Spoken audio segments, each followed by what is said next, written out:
퇴근길에 좋은 파트너 YTN 뉴스 FM 뉴스 정면 승부.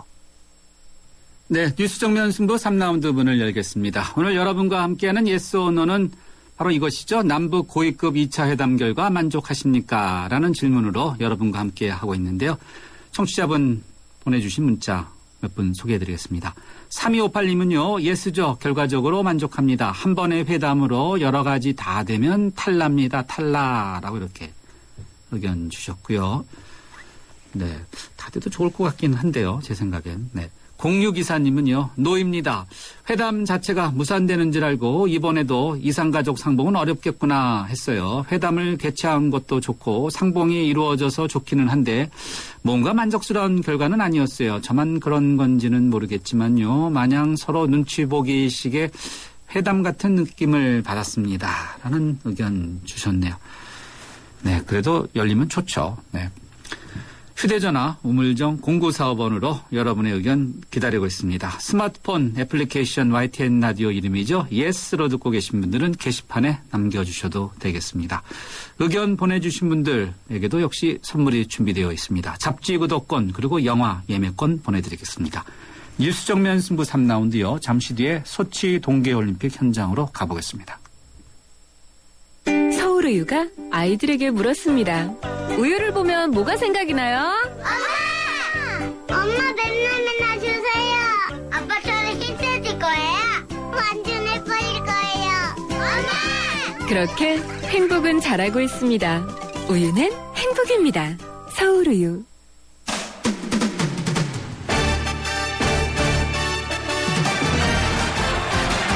네, 이번에는 러시아에서 열리고 있는 소치 동계올림픽 현장으로 가보겠습니다. 한국일보의 최영철 기자 연결되어 있습니다. 최 기자 안녕하세요. 네, 안녕하세요. 최영철입니다. 여기는 러시아 소치입니다. 예, 지금까지 저희가 보면 쇼트트랙 또는 컬링 이런 소식만 전했었는데 스키 남자 크로스컨트리 경기가 치러지고 있습니까?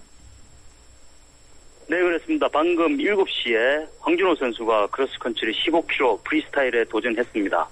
결과는 1시간 후에 나올 것 같습니다. 잘 아시다시피 크로스컨트리는 서론의 마라톤으로 불리고 있습니다. 하지만 우리나라에서는 덜 알려진 종목입니다. 노르웨이와 스웨덴 등 북유럽에서 매우 인기 있는 스포츠입니다. 황준호 선수는 경기에 앞서 40위 이내에 드는 게 목표라고 밝혔는데 선전을 기원합니다. 네, 40위 이내, 40위.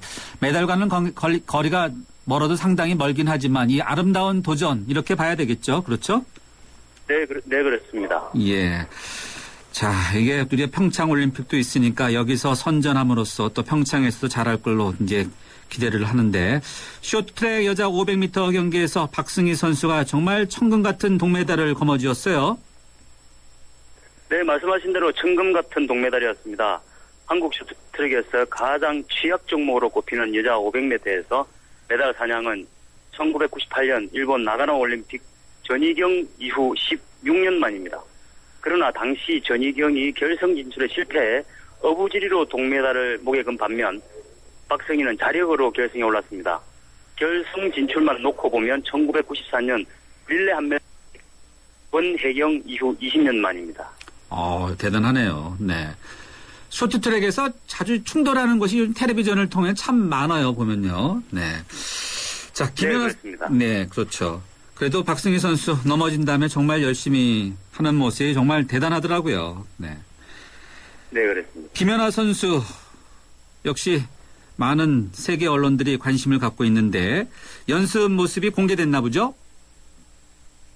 네, 연습장은 공개가 원칙입니다. 아, 그래요? 지난 13일 오후 첫 훈련에 나선 김연아는 15일까지 아이스버그 스케이팅 팰리스 연습장에서 일정을 배정받았습니다. 그러나 16일부터는 싱글 부문 경기가 열리는 메인 링크에서 연습을 진행할 예정입니다. 관심을 모으고 있는 빙질 상태에 대해서 김연아는 크게 개의치 않는 표정입니다. 라이벌로 급 부상한 러시아의 리픈츠카야는 모스크바로 돌아가서 개인 훈련 중인 것으로 알려져 있습니다. 한편 김연아는 선수촌이 아닌 외부 숙소에서 결전의 날을 기다리고 있습니다. 김연아는 20일 쇼트 프로그램을 시작으로 21일 프리스케이팅에서 피겨 여자 싱글 부분 사상 3번째 올림픽 2연패에 도전합니다. 네, 그렇군요. 이번에 연습한 곳은 직접 실전에서 뛰는 그 그곳의 빙질은 아니라는 거죠. 그곳에서 한 것은 아니죠. 그러니까. 네, 그렇습니다. 네, 그렇습니다. 예. 자, 이번 주말 소치에는 어떤 경기가 준비되어 있습니까? 일단 관심을 모으고 있는 여자 클링이 토요일에 세계 랭킹 3위 영국을, 그리고 일요일에는 6위 덴마크와 일전이 예정되어 있습니다. 쇼트트랙은 토요일 심스키 김아랑이 여자 1500m 메달 도전에 나섰습니다. 한국 선수의 우승 가능성이 매우 높은 종목입니다. 남자 쇼트트랙 신다운과 이한빈도 같은 날 오후 7시 45분 1000m 준준 결승이 예정되어 있습니다. 여자 클링 대표팀은 앞서 말씀드린 대로 영국과 예선이 열릴 예정입니다. 네. 자, 이번 주만에 메달 획득 가능성이 굉장히 높네요. 그러니까. 네. 네, 맞습니다. 컬링 대부분의 시청자들이 잘 몰랐다가 컬링 참 재밌다. 정말 우리 선수들 얼굴도 예쁘지만 너무 집중력 있게 잘한다. 홈팀 러시아도 이기지 않았습니까? 네, 그렇습니다. 네, 이 정도 페이스라고 하면은 원래 시작을 10위에서 시작했죠. 그렇죠? 10위. 네, 그렇습니다. 올림픽 출전국 10개국 중 한국은 랭킹 10위였습니다. 그러나 첫날 일본을 따돌린 이후 세계 랭킹 4위 스위스와 1위 스웨덴의 덜미를 잡혀 기세가 한풀 꺾였습니다. 그러나 어제 러시아전에서 선수 교체 승부수가 들어맞아 대열을 낚았습니다. 한국은 방금 중국과 예선 5차전에 들어갔습니다. 네. 자, 이 선전 가능성, 계속해서 가능성 어느 정도로 보세요? 워낙 변수가 많은 종목이라 마지막 10엔드가 끝날 때까지 결과를 예측할 수 없습니다. 네. 너무 잘하니까 우리 선수들에 대해서 너무 예쁘다 이런 이야기들이 굉장히 많더라고요. 이 청취자분들도 그렇고 인터넷에 보니까 컬링 봐야 된다 이야기들이 많네요. 네. 그곳에도 인기가 어느 정도입니까? 여기서도 인기가 좋습니다. 그러나 한국팀의 경기가 열리는 곳에서는 크게 많은 관중이 들어있는 모습은 아닙니다. 아, 그래요? 네. 우리나라 국민들이 소시에 많이 가서 좀 컬링을 응원했으면 좋겠는데 워낙 멀어서도 많이들 못 갔나 보네요. 네. 오늘 여기까지 네, 듣도록 하겠습니다. 고맙습니다. 네, 감사합니다. 네. 지금까지 소치 현장에서 취재하고 있는 한국일보의 최영철 기자였습니다. 금요일 저녁 교통상황 알아보죠. 김미란 캐스터. 네, 뉴스 정면 승부 교통정보입니다. 금요일 저녁 시간답게 도심 곳곳에 상당히 교통량이 많은 상태입니다. 우선 강명분로 지금 구리 쪽에 이동하는 데는 사고 난 구간이 있습니다. 성산대교에서 양화대교 구간 1차로에서 추돌 사고가 나 이 부근이 많이 정체가 되고 있는데요. 다시 양화대교부터 동호대교, 성수대교에서 영동대교 사이에는 교통량이 많아서 정체입니다. 반대 일산 쪽으로 이동하는데 영동대교부터 양화대교까지도 시속 20km 미만입니다. 강건 올림픽대로는 공항 쪽으로 이동하는데 잠실대교부터 가양대교 구간 밀려 지나고 있고요. 반대 하남 쪽도 방화대교에서 성산대교, 다시 여의 하류 나들목부터 한강대교 구간, 이후로도 동작대교부터 청담대교까지도 밀리고 있습니다. 서부권에서는 신촌로, 신촌역 입구부터 신촌 로터리까지 양 방면이 정체 서행하고 있고요. 양화로 따라 홍대 입구역부터 동교동 삼거리 구간도 양 방면이 밀리고 있습니다. 뉴스 정면 승부 교통정보였습니다.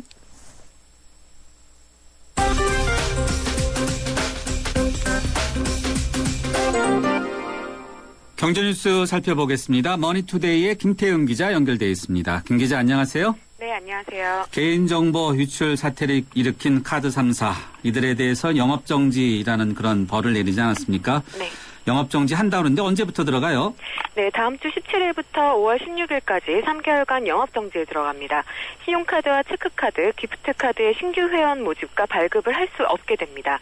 또 현금 서비스나 카드론 등의 신규 약정은 물론 여행 알선 등의 부수 업무도 신규 판매가 금지됩니다.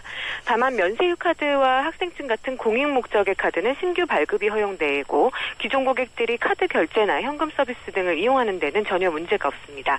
금융당국은 영업정지와 별도로 다음 달 이들 카드사 전현직 최고 경영자에게 해임을 권고할 방침입니다. 영업정지라고 해도 기존 고객이 갖고 있는 카드 결제나 현금 서비스 이런 거는 전혀 문제가 없다는 네. 거죠. 그러니까. 네. 자, 이번에는 이 공기업 부채 문제 아까 잠시 짚어보긴 했는데 워낙 문제가 크니까 다시 한번 좀 자세히 살펴보겠습니다. 공기업 부채 어느 정도입니까?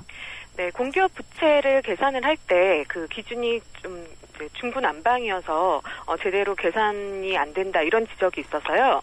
정부가 새로운 국제 기준을 적용해서 산정을 다시 했습니다. 국가 채무에 165개 비영리 공공기관 부채를 더하고 여기에 비금융 공기업의 부채까지 더하니까 821조 1,000억 원이라는 결과가 나왔습니다. 기존의 1,000조 원 규모에 비해서는 좀 적어졌지만 국내 총생산의 65%에 달하는 규모입니다. 또 공공부문 부채로 보지는 않지만 미래의 재정 위험을 초래할 수 있는 공무원 연금과 군인연금 충당 부채도 436조 9천억 원이나 더 있습니다. 정부는 국가 채무를 단계적으로 축소해서 2017년까지 국내 총생산 대비 30% 중반으로 줄이겠다고 밝혔습니다. 네, 경제부총리가 파티는 끝났다라고 이야기했는데 이 파티를 정말 끝내기 위해서 이런 산출하는 것도 새롭게 나오고 그랬나 봐요. 네. 네. 파티를 확실하게 끝낼 수 있는지는 좀 더 지켜봐야 되겠죠. 네. 네. CJ 회장, 이재현 회장에게 징역 4년이 선고되지 않았습니까? 기업들 분위기 어떤지 좀 관련된 속보 다시 한번 짚어주실까요? 네, 김승현 하나그룹 회장과 구자원 LIG 회장은 그 집행유예를 받았는데요. CJ 이재현 회장은 오늘 징역 4년과 벌금 260억 원을 선고받았습니다. 현 정부 들어서 재벌 총수가 첫 실형을 받은 겁니다. 다만 도주 우려가 없다며 법정 구속은 하지 않았습니다. 이재현 회장은 심장 이식 수술을 계기로 구속 집행정지를 허가받은 상태인데요. 오는 28일 오후 6시까지 그 기간이 만료가 되는데 다시 구속 집행정지 연장을 신청할 것으로 예상이 됩니다. 따라서 항소할 경우 계속 불구속 상태로 재판을 받을 가능성이 커졌습니다. 아, 그러네요. 네. 자, 그러니까 불구속 상태로 재판을 계속 받을 것 가능성이 높다. 네. 이번에는 편의점 영업시간 문제 짚어보죠. 이르면 이달 말이나 다음 달부터 새벽 1시부터 아침 7시까지 심야 시간대 문을 닫는 편의점이 나올 수 있게 되나 보죠? 네, 새로운 가맹사업법이 오늘부터 적용이 됩니다. 이에 따라서 CU, GS25 등 각 편의점 본사가 각 점주로부터 심야 영업 중단 신청을 받기 시작했습니다.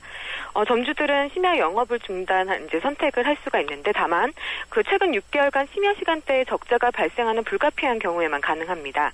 이렇게 되면 편의점이 심야 영업 중단 준비 기간까지 고려를 하면 최소 2주 정도의 시간이 소요될 것으로 보여서 이달 말 이후에 그 심야 시간대에 문을 닫는 편의점이 생길 전망입니다.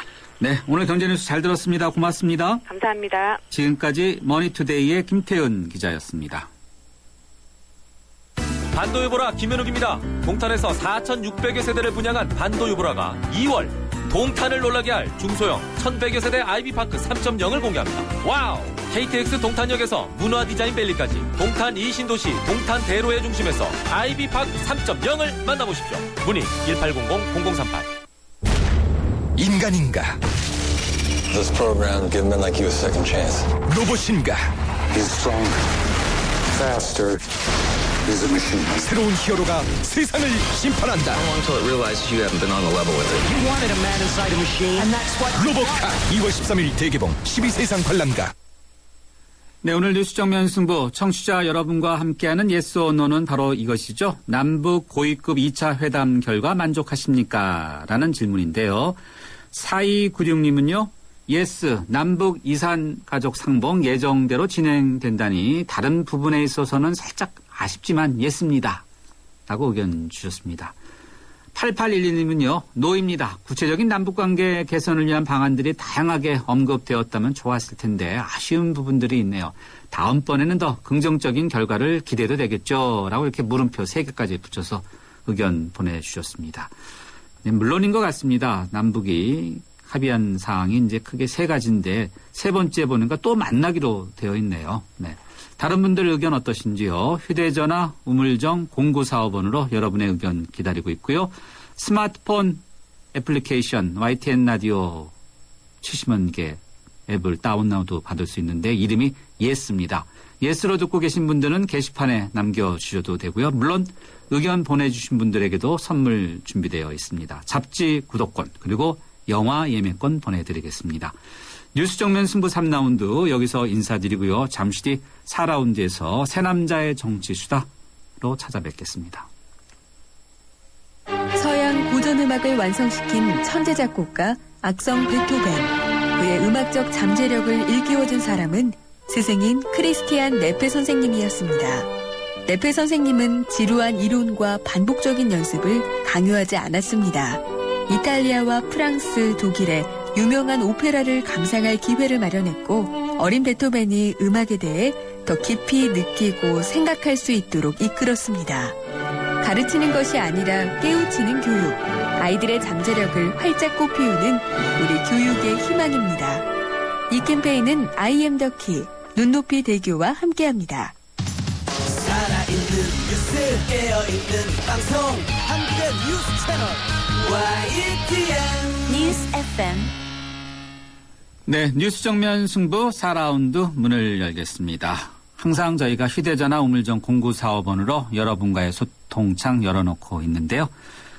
이 시간 인기 코너죠. 새 남자의 정치수다 강지원 변호사님 그리고 하어영 기자 나와 계십니다. 잠시 뒤에 이어가겠습니다. 나랑 결혼해줄래? 내 속까지 폴스테인리스로 건강하고 깨끗하게 지켜주고 아껴주고 싶으니까 쿠쿠 풀스테인리스 2.0 에코. 매일 너와 쿠쿠하고 싶어. 쿠쿠.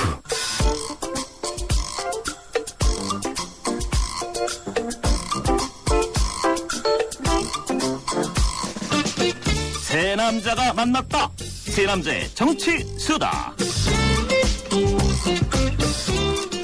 네, 청취자분 오늘 저녁 어떤 특별한 일정을 갖고 계신지 궁금한데요. 많은 분들이 2월 14일 바로 오늘을 이렇게 기억하죠. 발렌타인데이, 초콜릿 주고받는 날이라고 기억하는데 2월 14일 사실 특별한 날입니다. 사실은 안중근 의사에 대해서 사형 선고가 내려진 날인데 바로 이 사실 잊으셨는지 아니면 처음 아시는지 궁금한데요.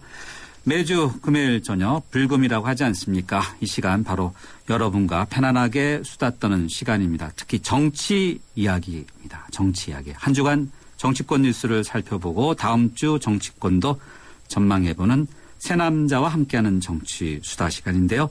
여러분들 오늘 다른 분들과 이야기하기 전에 저희와 한번 같이 한번 수다 한번 떨고 가시면은 연습도 되지 않을까 생각됩니다.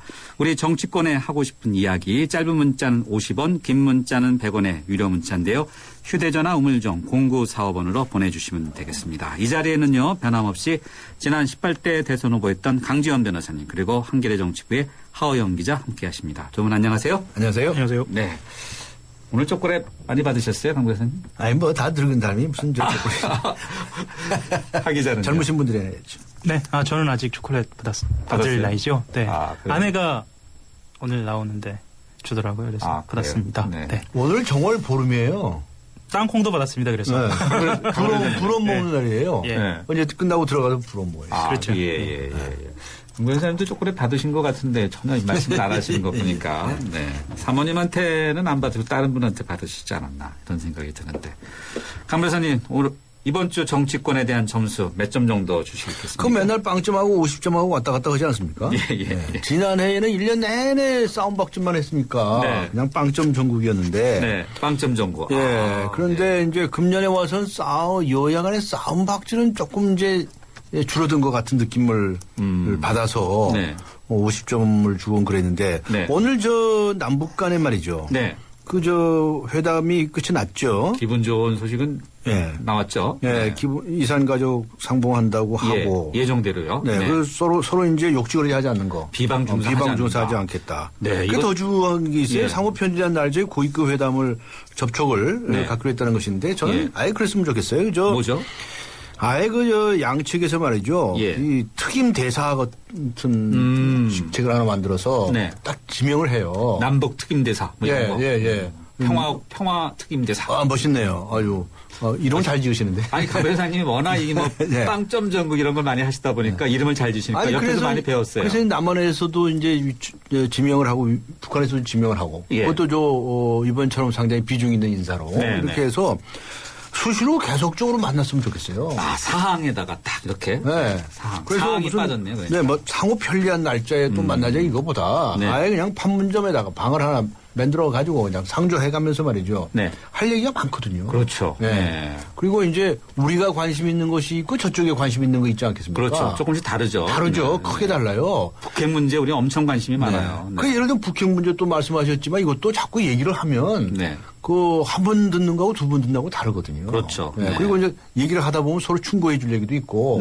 그렇지 않겠습니까? 그렇죠. 그리고 또 서로 아이디어도 구하고 말이죠. 그래서 저는 무조건 만나라는 주의고 그 양측에서 이 남북 특임 대사를 좀 유촉해가지고 상시적으로 접촉을 좀 하세요. 이랬으면 제가 오늘 이번 주 한 100점 정도. 100점. 네. 근데 그러지 못해서 50점. 50점. 네. 하 기자. 네. 오늘 강 변호사님께서 이제 점수 50점 후하게 주시지 않았습니까? 네. 자, 앞서 또 사항이 빠졌다고 이제 또 따끔하게 지적을 해 주셨어요. 네. 이 판문점 비슷한 데다가 이 남북 특임대사, 평화특임대사 같은 걸 해갖고 아주 그냥 상주하자라고 했는데 그렇게 되면 이제 기자들은 좀 피곤하긴 하죠, 하 기자. 네. 그런데요. 예, 제가 요즘 그 통일부에 파견 나가서 지원해요? 예, 지원을 나가 있는데요. 사실 제가 지금 맡고 있는 게 이산가족 상봉단. 예, 그 어르신분들을 인터뷰하는 걸 맡고 있거든요. 사실 저도 처음이에요. 그런데 이건 기자들이 불편하고 아니면 이념이 남북이 어떻고의 문제를 떠난 것 같아요. 이분들의 간절함이라는 게요. 이거는 정말 어떻게 말로 표현할 수 없는 그런 상황이더라고요. 그래서 저는 제가 정치권 점수를 이번에 주자면 전 최대 점수 한 75점에서 80점 정도 주고 싶어요. 왜냐하면 그건 너무 많아요. 과목이 3과목이라면 100점 정도 하나 나오면 그 평균이 좀 올라가잖아요. 저는 사실은 이 남북 이번 이산가족 상봉 행사가 되지 않을 것이라고 전망하는 이런 그 비관적인 축에 속했거든요. 왜냐하면 군사훈련을 강하게 고집하고 있었기 때문에 그런데 이번에 신뢰를 전제로 한다라고 결정을 내렸기 때문에 또 그리고 그것이 남쪽의 정치권의 바람뿐만 아니라 국민 여론을 받아들였다라는 측면에서 저는 높은 점수를 주고 싶어요. 높은 점수라는 게 75. 네. 이건 최고 점수였던 것 같아요. 그렇죠. 그런데 이산가족 문제에 있어서 말이죠. 우리는 정말 인도적인 차원에서 만나야 된다 이렇게 얘기를 하고 있지 않습니까? 그래서 이제 우리 쪽에서 엄청 원하는데 북쪽에서 사시는 인민이죠. 가족들은 굉장히 고통스러울 수가 있어요. 왜요?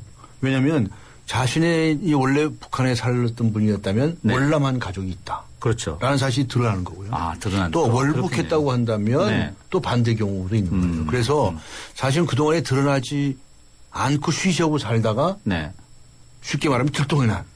그래서 이제 주목을 받게 되는. 북한 내에서 오히려 더. 그런 경우도 있어요. 그래서 그쪽 인민의 입장에서 보면 고통스러운 면도 있죠. 그런데 이제 우리는 어디까지나 그런 북한 당국에 대해서 메시지를 전하고 싶은 거죠. 우리 어디까지나 인도적인 것을 최우선으로 해야 한다. 라고 하는 의미에서 우리 이제 더 적극적으로 추진을 하는데 다만 감안할 것은 북한 쪽에서는 이게 썩 내키어하는 그런 카드는 아니다. 그래서 우리가 그쪽에서 좀 좋아할 만한 그런 카드들과 이제 상호 교환을 하는 그런 지혜가 좀 필요하지 않겠느냐 이런 생각을 해보는 거죠. 하 기자. 자, 이산가족 상봉과 관련해서 현재 통일부에서 지원 기자로서 이제 지원을 하고 있다고 언급해 주셨는데 언론사에서 지금 한겨레신문 경우에는 어떻게 준비하고 있어요? 일단 통일부에 주출입하는 기자가 가는 것으로 돼 있고요. 나머지 그 통일외교팀 그리고 정치부에서 지원을 받아서 최소한 너댓 명 정도는 이 사안에 붙어 있죠. 그리고 특별 취재팀 이런 그렇죠. 식으로요. 특별 취재팀 형식으로 그렇고요. 거의 매일 야근입니다 지금. 야근임에도 불구하고. 기분 좋습니다. 기분 좋고 제가 한 가지만 설명을 더 드리면은요. 2가지 해도 돼요. 아까 그 강 변호사님께서 말씀하셨던 그 부분 중에 2차 상봉단이 남에서 북으로 넘어간 분들 중에 그 북한에서 남한의 가족들을 찾는 그런 분들이 2차 상봉단이거든요. 그래서 그분들 같은 경우에는 24, 25일에 훈련이 겹쳐 있어서 혹시 1차는 가능하지만 2차가 가능하지 않을까, 2차 상봉이 불가능하지 않을까라는 걱정이 많았습니다. 그리고 저는 뭐 이렇게 좀 판단을 하는데요. 저도 그 변호사님 말씀하셨던 것처럼 혹시나 그런 정치적인 입장들이나 이런 것들 때문에 북에 있는 사람들이 불편하지 않을까, 힘들어하지 않을까. 물론 이제 그런 것들도 고려될 만한 사안입니다만 사실은 이제 이쪽 남쪽에서도 그렇고 북쪽도 마찬가지라고 생각이 드는데 네. 그런 것들은 사실 고려 사항이 아니더라고요. 보니까 이번에 93 드신 분 같은 경우에는 정말 그냥 그렇게 전화를 드리면 이렇게 말씀을 하세요. 내가 죽을 날이 얼마나 많다고 나를 막으려고 하느냐라고 말을 하면 그 세월의 무게감 때문에 더 이렇게 말을 잇기가 저도 힘듭니다. 네. 이산가족 관련해서 하나 더 강 변호사님 질문 드리겠습니다. 강 변호사님 혹시 이산가족 상봉단에 학기자랑 같이 만약에 취재단이다. 네. 그럼 이산가족 상봉을 취재할 때 인터뷰할 때 무슨 질문을 던질 것 같아요? 뭐 질문을 따로 질문할 게 뭐가 있습니까? 그 기자들이 그분들이 참 그 감동적인 정말 눈물바람들을 하신 것이 많이 보도되지 않았습니까? 그분들에게 참 위로의 말씀을 드리는 거 이상에 뭐가 있겠습니까? 그리고 정치적인 얘기는 제발 좀 안 했으면 좋겠다는 거예요. 제가 좀 전에 말씀드린 것처럼 이렇게 입장이 곤란한 그런 사람들도 그런 분들도 있을 수 있으니까 그걸 배려하자는 것이지 다른 의도는 전혀 없고요. 저는 더 나아가서 이 남북 접촉 이렇게 어떤 형태로든 간에 시작된 것에 대해서 매우 좋게 생각하고 네. 상시적으로는 만났으면 좋겠다는 얘기도 함과 동시에 네. 더 나아가서 우리도 좀 과감하게 남북 정상들도 좀 자주 만났으면 좋겠다 하는 네. 생각까지 합니다. 예. 우리는 꼭 무슨 다 준비해가지고 무슨 한번 이벤트 하듯이 남북 정상회담 하는 경향이 있지 않았습니까? 네. 과거 노무현 대통령 방북했을 때 그때 합의사항 지금 지키는 거 있어요? 다 맹탕됐잖아요. 그렇죠. 그런 네. 식의 거 하지 말고 네. 그것도 뭐 자주 만나자. 자주 만나기 하자. 예를 들면 우리가 자꾸 이 남북 정상회담 하면 방북하는 것만 생각하는데 네. 저는요. 이 김정은을 말이죠. 이 네. 제주도에 초청했으면 좋겠어요. 제주도. 예. 예전에도 남북정상회담 제주도 이야기가 나온 적이 있었어요. 특히 김정은은 어머니가 이 제주도 출신 아닙니까? 고영이. 네? 제주도 출신인데 일본에 갔다가 이제 일본에서 이제 북한에 간 가족이라는 거 아닙니까?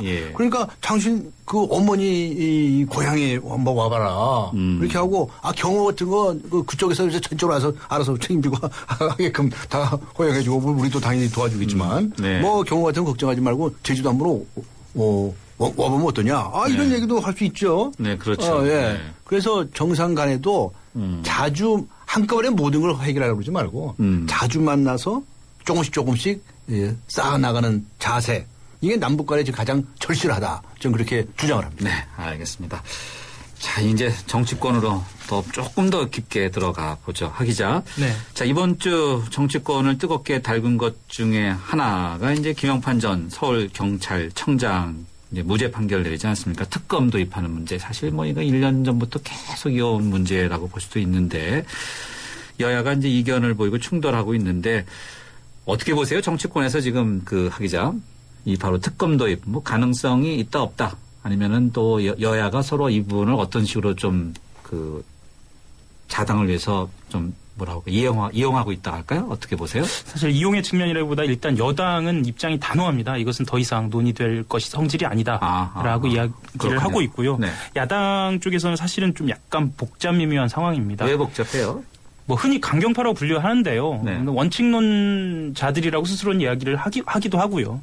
그분들의 경우에는 민주당입니다. 민주당 그분들 같은 경우에는 이번 특검 이야기 자체가 실기한 거 아니냐라고 지도부를 강하게 비판하면서 이렇게 이야기를 합니다. 12월에 아예 예산과 특검을 연계하면서 강하게 주장을 했어야 한다라는 실책론을 내세우는 거죠. 이미 놓쳤다. 예. 그렇게 하면서 사실은 지금이라도 분명하게 이 이야기를 해야 한다. 그러니까 말하자면 이 프레임 자체가 사실 민생하고 민주주의하고 이야기를 하면은 사실 요즘 얼마나 살기 힘듭니까? 민주주의라는 원칙이 이기기는 사실은 힘든 상황이거든요. 그렇죠. 그럼에도 불구하고 야당의 입장에서는 분명하게 견지를 해야 한다라고 이야기를 하는 거죠. 예. 근데 그 이면에 사실 지도부 입장에서는 할 만큼 했다. 사실상 지난해 12월에 예산과 연계하는 것은 무리 아니었느냐라는 이야기도 나오고 있습니다. 그리고 안철수 의원 같은 경우는 뭐 신당이 이제 창당을 하니까요. 이걸 분명하게 얘기는 해야 할 것 같은데 원칙적으로는 특검을 해야 한다라는 입장입니다. 네. 강 변호사님, 바로 이제 특검과 관련해서 이제 황교안 법무장관 해임 요구했고 또 안철수 의원 측에서도 거들고 나서지 않았습니까? 또 황교안 법무장관 또 서남수 교육부 장관에 대한 해임 건의안이 이제 국회 본회의 표결에 붙여졌다가 이제 정적수 미달로 이렇게 부결됐었는데 전체적으로 이걸 어떻게 바라보셨어요? 저는 그 특검 문제 관련해서 지난해부터 얘기를 해왔었죠. 지난해 말에 이제 야당에서 민주당에서 양특을 주장했었거든요. 예. 국정원 개혁을 위한 특위를 국회에 구성하자. 또 하나는 이제 특별검사를 도입하자. 두 가지였는데 그 당시에도 제가 말씀드린 것처럼 특위는 새누리당에서 당장 받아라. 네. 국정원 개혁하자는데 그거 안 받는 정당이 어딨냐. 네. 저 그러면서 당장 받으라고 요구를 했었고. 특검 문제는 지금 수사가 진행 중인 부분이 있고 재판 중인 것이 있으니까 예. 그 규칙을 봐가면서 시기라든가 범위라고 하는 것은 네. 차츰 계속 논의를 해라. 이렇게 주문을 했었거든요. 예. 근데 실례 말씀이면 제가 얘기한 그대로 됐어요. 글쎄요. 네. 네. 특위는 받아들여졌고 네. 지금도 1차 논의 끝나고 또 2차 논의하고 있지 않습니까? 네. 그다음에 이제 이 특검의 문제인데 지금 이 특검을 할 것인지 안 할 것인지는 여야가 협의를 해야 합니다. 네. 협의를 해야 됩니다. 지금 상황에서 꼭 도입을 해야 하느냐 안 하는 것은 단적으로 말하기가 좀 어려운 것이 네. 이미 기소된 부분이 있고요. 네. 기소된 부분을 또 빼고 나머지 부분을 해야 하게 되거든요. 네. 그러니까 이런 이제 이 범위라든가 이런 것을 따져야 하는 문제가 있습니다. 예. 그런데 지금 야당 쪽에서는 특검을 주장을 하겠죠, 당연히. 네. 왜냐하면 도대체가 김영판 전 서울경찰청장에 대해서 무죄 판결이 났다. 이게 말이 되냐 이렇게 얘기하지 않겠습니까? 예. 근데 제가 정말로 개탄을 금치 못하는 것은 어떻게 판결 하나가 나오는데 양쪽에서 패거리 작당해서 쫙 이렇게 갈립니까? 어? 어떻게 자기 입맛에 맞는 것만 봅니까? 그래서 뭐 대한민국인지 이게 두 나라 민국인지도 알 수가 없어요. 그래서 저는 이런 편파적인 사고부터 벗어나라. 저는 이렇게 얘기를 하고 싶고 다만 이제 판결에 대한 비판 같은 것은 외국에도 있고 다 있습니다. 예. 판결의 어떤 부분이 부족하다든가. 예를 들면 이런 거예요. 12월 16일이었죠? 네. 대통령 선거하기 3일 전인가요? 근데 그때 저도 봤어요. TV 봤어요. 그 3자 토론 열심히 하더라고. 네네. 저 사람들 뭔 소리 하나 제가 그 당시에 안 봤겠습니까? 네. 자세히 봤죠. 네. 네. 그리고 또 한두 시간 있었더니 이제 또 무엇이 댓글이 전혀 없었다. 네. 없어진 걸 밝혀졌다. 이렇게 서울경찰청이 발표를 네. 했다는 거예요. 예. 그 제가 그때 딱 보고서는 뜨악했죠. 그 당시에 이미. 왜냐면 결과적으로 보세요. 지금 이제 그 당시 댓글이 있었다는 거 드러났잖아요. 네네. 그러면 그 당시에 댓글이 일부 지금 드러난 바에 의하면 일부는 드러났었다는 거거든요. 그 당시에. 그렇죠. 꼭 네. 거짓말했던 소리 아닙니까? 지금 거짓말 의식이 없었다는 주장도 하고 있지만 그러나 객관적으로 보면 명색이 서울경찰청장이라는 사람이 댓글도 있었는데 없었다고 얘기한 꼴이 되잖아요. 네. 그걸 누가 책임집니까? 국가에서 녹을 먹는 사람이 그렇게 말 함부로 해도 됩니까? 그러니까 이것에 대해 책임을 어떤 식으로든 물어야 될 거 아니냐는 얘기가 나오는 거예요. 그러니까 쉽게 모든 국민들이 다 박수를 치면서 받아들이지 못하는 이유가 되고 있는 거죠. 그러니까 이런 문제들에 관해서 너무 이 패거리 작당해가지고 나눠서 싸우는 것보다 중요한 것은 네. 조목조목 따지는 자세다. 저는 이렇게 보고 있습니다. 네. 그래서 특검 문제에 관해서는 여야가 더 협의를 해라. 협의에 착수하세요. 저는 이렇게까지는 말씀드릴 수 있겠습니다. 강 변호사님이 지금 여야가 협의해라, 착수해라 이렇게 말씀해 주셨는데 그래서 그런가요? 민주당 전병헌 원내대표가 여야 사자회담 하자 이런 제안 하지 않았나요? 그런데 뭐 지금 새누리당 꿈쩍도 안 하고 있다 이렇게 봐야 되는 거죠? 꿈쩍은 했나? 사실 이 특검 이상하게 이 새누리당은 네. 이 국정원 댓글 문제의 경우에는 네. 전혀 여지가 없습니다. 사실은 이명박 정부의 일이라고 하거든요. 분명히 그렇게 얘기를 하고 있습니다. 그러니까 우리는 그렇게 혜택을 받은 바 없다. 박근혜 대통령도 그렇게 말을 했습니다. 네. 나는 혜택을 받은 바 없다. 네. 그럼에도 불구하고 전혀 여지는 안 보입니다. 네. 사실은 이것은 뭐 조금 이따도 얘기가 될 수 있을지 모르겠습니다만 예. 서울시장이나 그 박심에 관련된 문제. 박심. 예, 이것하고도 좀 관련이 돼 있는 것 같기도 합니다. 그러니까 지금 박근혜 대통령과 그 박근혜 대통령을 따르는 그런 네. 정치인들 그리고 네. 이명박 대통령을 따랐던 말하자면 예전에 친이계와의 관계가 정립되지 않은 그리고 친이계가 다시 득세하는 이런 역학관계가 작동하지 않는가라는 그런 네. 분석도 좀 있습니다. 네. 예. 박심 언급해 주셨는데 그건 잠시 뒤에 좀 이야기 들어보도록 하고요. 청취자분이 이와 관련된 이야기인데 좀 들어보겠습니다. 5574님은요. 일주일 기다렸다가 정치 수다 코너를 들으니 역시나 속이 시원하네요. 특검 계속 말 나오는데 정 의심스럽고 못 믿겠다는 사람들이 많으면 그냥 특검하면 되는 거 아닌가요? 대체 뭐가 문제인지 잘 모르겠습니다. 라고 느낌표까지 확 붙여서 주셨고요. 워낙 이야기 많이 하니까 좀 헷갈린다라는 취지도 좀 포함된 것이 아닌가 생각 들고요. 1047님은요. 하 기자님 또 팬이 많아요. 어제 황교안 법무부 장관, 서남수 교육부 장관 해임 건의안이 정족수 미달로 부결되었다던데 현장에 취재 나가 계셨나요? 하 기자님께서 통일부 지원 나가 계셨다는데 대체 어떤 분위기였길래 의원들이 중요한 문제에 투표를 거부하고 슬슬 빠져나간 건지 정말 궁금합니다. 하 기자님 이거 제가 짧게 말씀을 좀 드리면은요. 네. 이 부분에 있어서는 야당이 좀 많이 혼나야 하는 지점인 것 같습니다. 아, 그래요? 예. 해임 건의안을 가지고 어찌 보면 굉장히 중요한 정치적 국면이거든요. 네. 어제 보면은 15명이나 투표 불참했어요. 민주당에서. 아, 그래요? 예. 언제 또 이렇게 조사하셨어요? 그러면 집안 단속도 안 됐다는 얘기거든요. 민주당 내에서? 예. 그러면 정말로 첫 번째는 이 사안을 그렇게 심각하게 받아들였느냐. 두 번째는 지도부는 뭐 했느냐라는 겁니다. 그러면 국민의힘 입장에서는 민주당이 하고 있는 말에 얼마나 신뢰를 주겠습니까? 이건 좀 반성을 해야 하는 문제인 것 같습니다. 아까 그 청취분께서 이 슬슬 빠져나갔다라는 분위기 그거 자체로 그냥 느껴지는 겁니다. 이건 야당이 좀 분명히 반성해야 하는 그런 문제인 것 같습니다. 아이고 민주당에서 지금 하 기자 이 멘트 들으면은 좀 껄끄럽겠네요. 네. 제가 사실은 좀 편드는 발언은 잘 안 하려고 하는 그렇죠? 건데요. 이번엔 네. 정말 잘못했습니다. 예. 강 변호사님. 그런데요. 당초부터 이 해임 건의안은 할 필요가 없는 거 한 거예요.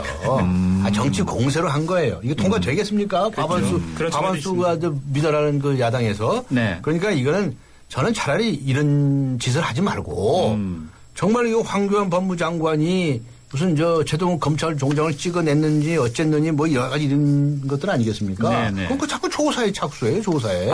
예. 네? 민주당 안에서 그 무슨 조사위원회, 조사단을 만들어가지고 그걸 뭐 여길 쑤시고도 아니고 저길 쑤시고도 아니고 해가지고 조사를 해서 사안을 좀 밝혀낸다든가 그렇게 하는 게 실질적인 거지. 안 될 거 뻔히 알면서 한 번씩 내보고 말이죠. 네. 저는 그건 전략적으로도 민주당이 좀 미스다. 그 차라리 다른 방법으로 더 밝혀낼 수 있는 방법을 찾는 것이 좋았을 것이다. 라고 해서 저는 그 점에 있어서 찬성하지 않죠. 하 기자는 이제 도덕적인 측면에서도 잘못됐다고 지적을 하신 부분이 있고 강 변호사님은 전략적으로 잘못됐다. 예. 앞서 박심 이야기 나왔는데 박심 이야기 해보죠. 이번 주 이제 바로 이런 특검 이야기도 있었지만은 이 여야가 이제 집안 문제로 골머리를 앓는 모습이었는데 새누리당이 이제 서울시장 출마 선거를 놓고 바로 이 박심 논란 때문에 내부 문제, 내용이라고 하죠. 한바탕 내용을 여전히 겪고 있는 것이 아닌가 생각드는데 하 기자. 네. 박심 그러니까 청취자님 박심이 뭐야? 갑자기 이런 생각을 하실 분도 있을 듯해요. 네. 사실은 여의도는 저희는 삼권 분립 국가잖아요. 그러니까 여의도는 청와대하고 별개죠. 네. 그렇게 당연히 받아들이게 되죠. 네. 그런데 현실 정치에서는 일단 새누리당 여당 후보로 청와대에 입성했기 때문에 여전히 그 박근혜 대통령, 그러니까 대통령이 여의도에 행사하는 입김이 굉장할 거라고 모두 다 생각을 하고 있고 그것이 박심이라고 줄여서 얘기하는 건가요? 그렇죠. 그런데 이건 좀 아이러니입니다. 왜냐하면 정권 1년차, 2년차 때 대통령의 마음이라는 말 자체, 그러니까 박심이라는 말 자체가 나왔다는 거는 그만큼 그것이 작동되지 않고 있다는 것을 방증하기도 하거든요. 좀 이런 시선도 있습니다. 예를 들면 박심이 처음 나온 얘기가 서울시장 그 선거 그 새누리당 후보들과 관련된 이야기인데요. 뭐 친박계 주류가 김황식 전 총리를 밀고 있다라는 설이 도니까 그러니까 비박계인 정몽준 의원하고 원조 친박이라고 불리죠. 이혜훈 최고위원이 발끈하면서 박심 작동하고 있는 거 아니냐라고 이렇게 들고 나온 겁니다. 이름들 잘 져요. 언론들은 박심에다 원조 박심, 그러면 비박. 뭐 돌아온 박근혜 대통령의 돌아온 계보 이렇게 하면 돌박이라고도 합니다. 그 좀 표현이 좀 나쁜 것 같은데요. 네. 돌 그러면 또 우리가 별로 좋아하지 않는 뉘앙스가 있지 않은가 생각했는데 강 변호사님, 이제 박심 있다 없다 뭐 이런 거 어떻게 보세요? 이게 개파 정치이고요. 청와대 눈치 보기입니다. 우리나라 정치 개혁을 하려면 이 개파 정치를 청산해야 됩니다. 그래서 이제 패거리 작당 만들어 가지고 자기끼리 모여가지고서 우리는 뭐 하나다 있다고 소리 해가면서 뭉치는 게 이게 개파 정치거든요. 세계 어느 나라에 이런 개파 정치가 있습니까? 이 개파 정치에서 말이죠.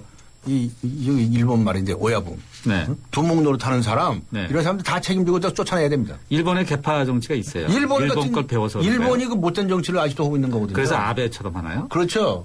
그러니까 좌민당이 일본 얘기를 하셨는데 일본은 말이죠. 좌민당이 몇십 년 동안 일당 그렇죠. 지배를 하다가 네. 최근에 와서야 뭐 삼민당 민주당이 좀 득세한 네. 경우가 된 거예요. 그 정밀한 의미에서의 그 민주적인 그런 소양이 안 된 나라예요.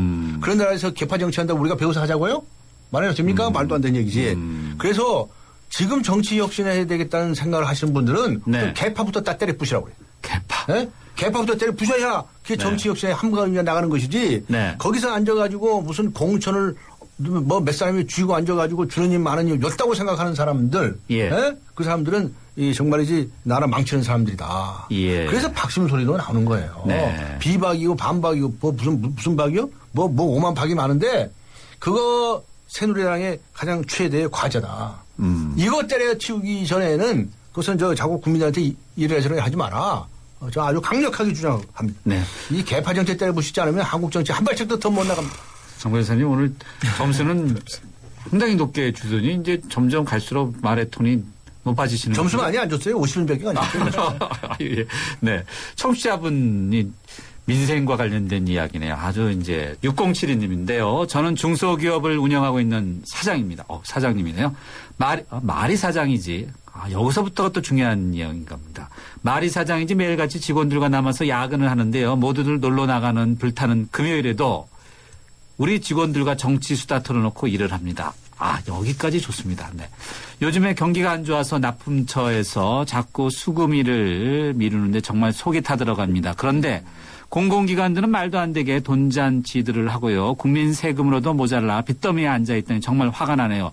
공공기관 개혁을 박근혜 대통령께서 하신다던데 이거 정말 될까요? 홍 변호사님. 네. 될까요? 해야죠. 해야죠. 그래서 노조 뭐 까불지 마라 뭐 이런 데 발언도 나오고 있는데 그런 걸 떠나서 공공기관이 완전히 무슨 신이 내린 직장으로 알려져 있고 말이죠. 이렇게 돈잔치나 하고 있다고 한다면 국민들로부터 아유 그야말로 그냥 몰매를 한번 맞게 될 겁니다. 저거 말이죠. 남의 돈이라고 말이죠. 뭐 돈에 무슨 꼬리피 안 붙었다고 말이죠. 그냥 마구제비로 저렇게 써버릇하는 것은 공직자이기 전에 사적인 입장에서도 안 되는 겁니다. 알겠습니다. 네. 하 기자, 대통령이 진돗개 정신에 이어서 이제 호랑이 정신을 이야기하면서 이제 공공기관 개혁 문제를 아주 강도 깊게 언급하지 않았나요? 네. 하 기자가 볼 때 대통령이 지금 이 집권 2년 차 이 공공기관 이렇게 내세우는 이유가 뭐죠? 뭐 실제로 방만한 경영을 하고 있는 공공기관도 있죠. 네, 그렇고요. 공공기관도 있고 또 하나는 일종의 이후의 개혁 그리고 이후에 복지 문제라든지 세수 문제를 해결하기 위한 시발점으로 공공기관 개혁을 또 삼고 있는 지점들도 있고요. 그렇군요. 그리고 하지만 다만 저도 한 가지 말씀을 드리고 싶은 지점은 노조와 대척점을 계속 가지고 가는 것이 과연 온당한 것인가에 대한 좀 고민은 좀 있습니다. 그리고 좀 더 디테일하게 들여다봐야 한다. 이 개혁 방안을 단순히 귀족 노조다. 월급을 많이 받고 있다. 이렇게 접근을 해버리면 사실 그것이 사실과 다를 때에 오는 역풍도 좀 있거든요. 그런 것들 좀 디테일하게 들어갔으면 좋겠습니다. 호랑이 정신을 하신다니까 한번 지켜봐야겠습니다. 진돗개 정신도 있어요. 그러게요. 진돗개가 다 내세우면은 어떻게 되나요? 동물원인가요? 제대로 이제 개혁하는 건 확실히 중요하죠. 강 변호사님, 이제 마무리할 시간이 됐는데 이 공공기관 될까요? 그랬더니 해야 한다고 언급해 주셨는데 자, 이거 한번 마지막으로 정리해 주시면서 우리 정치권 한번 좀 정리해 주시죠. 간단하게. 네. 공공기관 개혁은 반드시 해야 되고요. 여러 가지 좀 지혜를 모았으면 좋겠습니다.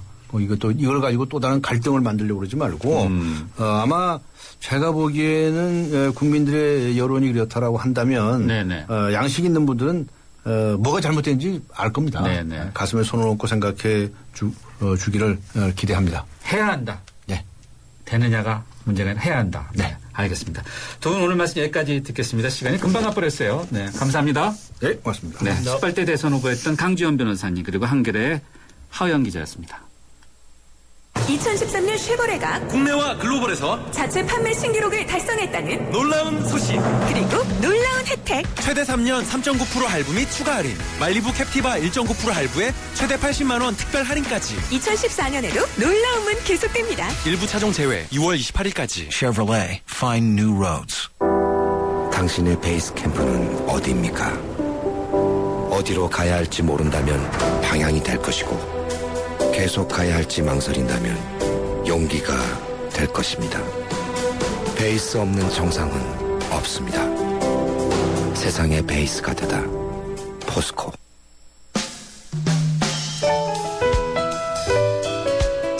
네, 오늘 예스 오 노는요. 남북 고위급 2차 회담 결과 만족하십니까? 였는데요. 받은 문자 집계본 결과 예스 오 노의 비율이 8대2로 나타났습니다. 8대2.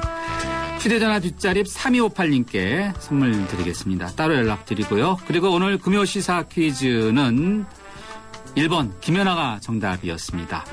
휴대전화 뒷자리 3254-0339-2600-2498-9820님께 맥스무비 영화 예매권 보내드리겠습니다. 참여해주신 모든 분께 감사드립니다.